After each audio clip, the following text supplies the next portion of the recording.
So guys, full charge na nga itong ating Go Shavy. So, itetest na natin kung gumagana ba talaga siya or kung paano natin siya gamitin. So, ayan, ganun lang natin. Tapos, i-on natin dito. Ito yung on niya.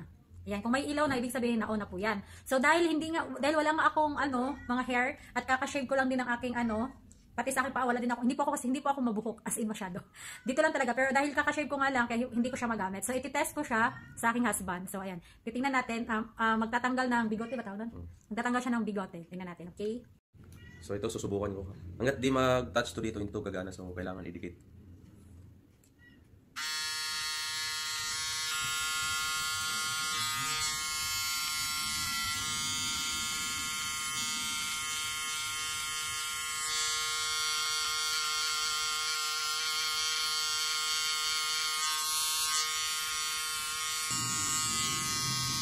Okay.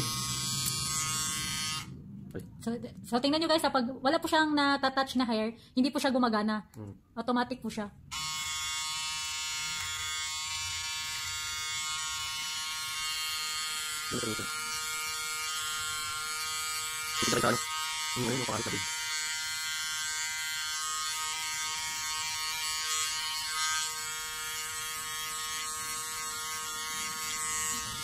Good.